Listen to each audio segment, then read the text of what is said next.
unknown forces strike the edge of ecology. Against nature, whose agenda? In November-December 1997, Channel 4 broadcast a series of 3 hour-long documentaries called Against Nature. These took a strongly anti-green, anti-environmentalist stance, arguing that the technological society has done nothing but good. The information welcomes the occasional devil's advocate to stir things up, sometimes a good way to focus arguments. In this case, however, the agenda seemed rather sinister. Let's take the series as a whole. Sympathy was aroused in the viewer by scenes of poverty in India, which could be alleviated by a new hydroelectric dam stopped by the Greens, as if they are some massive organised army.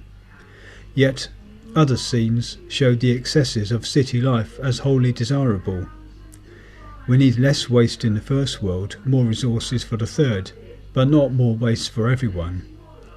Greens were compared with Hitler's fascists because they were seen as conservative, backward-looking, loving nature, all attributes of the Nazis who instigated mass tree-planting programs and celebrated the Wagnerian myths of their fatherland.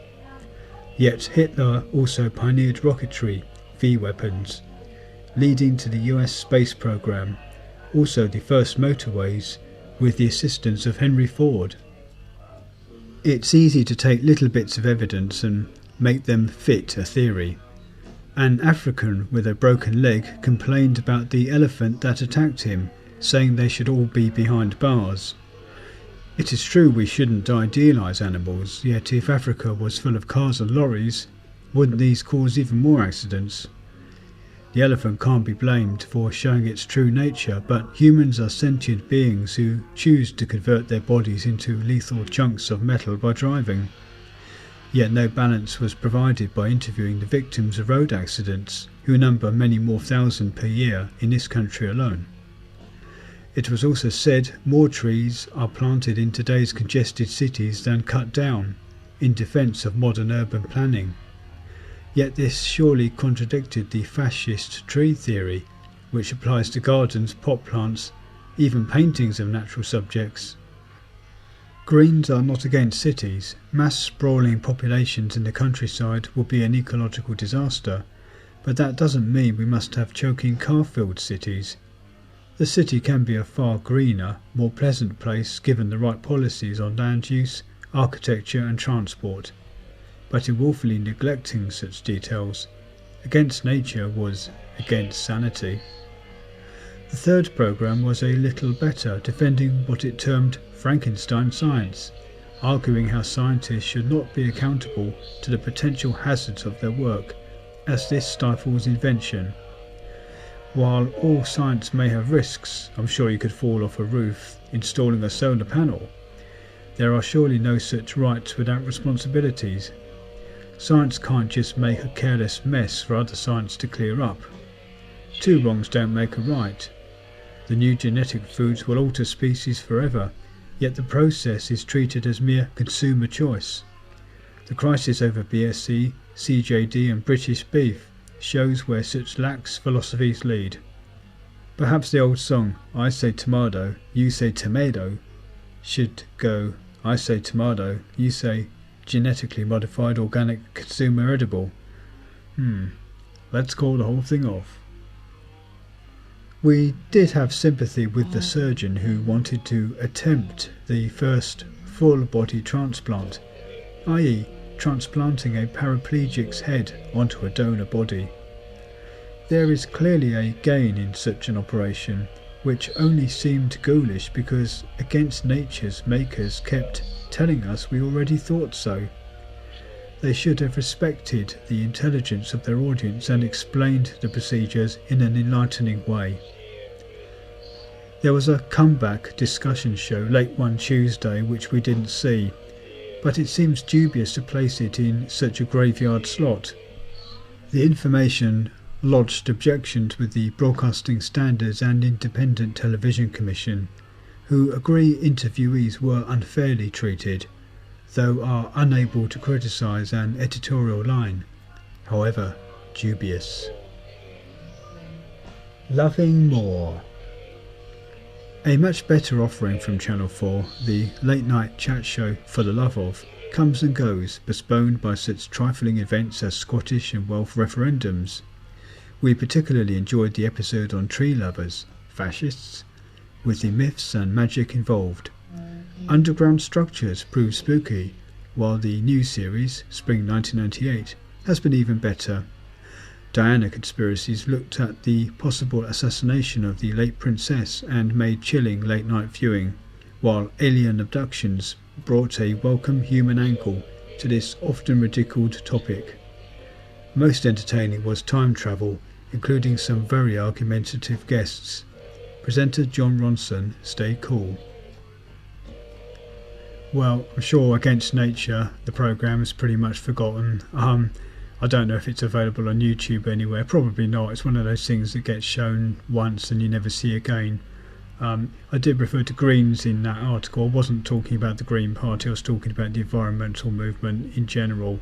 I'm more sceptical about that movement now than I was when I wrote this.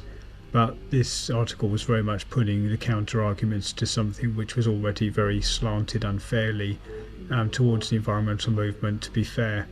It was a programme that manipulated the viewers, yet probably had something worth hearing within the manipulation if you could get around that. It brought out a lot of complaints from the Green movement, who themselves probably wouldn't ever be very self-critical anyway. This was before the kind of climate change business took off and ruined the Green movement, in my view. Even if it was all caused by man, which I think we can agree on here that it isn't. You wouldn't only want to campaign against one thing, and if it turns out to be a fraudulent invention of a new world order, then it's going to be a bit stupid, or even more stupid, spending all your time campaigning against it. Of course, we need to protect against environmental damage and the effects of climate change, but no good blaming the wrong thing. But certainly some of the individual issues mentioned there were well worth noting. John Ronson's programme For the Love Of was his initial programme he did about conspiracies. He's done others subsequently, and he wrote a book called The Men Who Stare at Goats that was gets a mixed reception. I haven't read it actually, but I think he does tend to take the mickey out of subjects a bit. For the Love Of was good because everyone used to just sit around talking in sofas, and it was a very laid back late night programme. It was like it was live, but I think it was recorded in the day. And I've subsequently met some of the guests from the Lunar Conspiracy episode, and I still know one of them quite well. And that was one of the best episodes. That was in the first series, I think. The first series I saw anyway, and the ones I mentioned there were ones that followed on from it. But John Ronson, we've met him in a talk in Brighton, and again, very entertaining man, but you do feel he's often a bit like David Aronovich, making a very sort of entertaining programme, and he's got a very good way of coming over.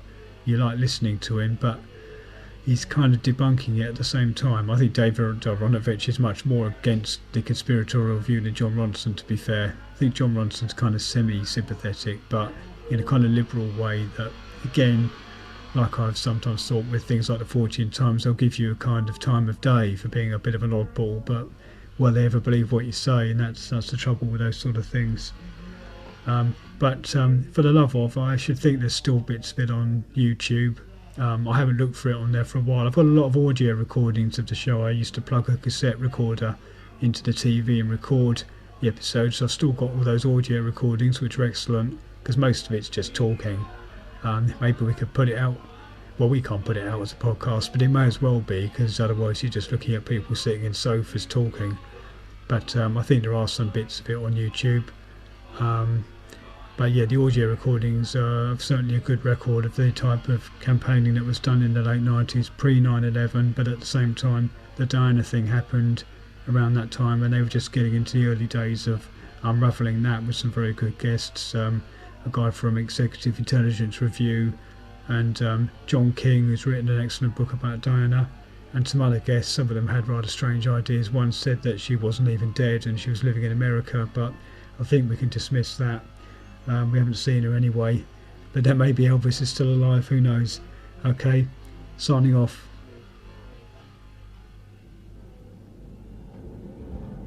The information where unknown forces strike the edge of ecology.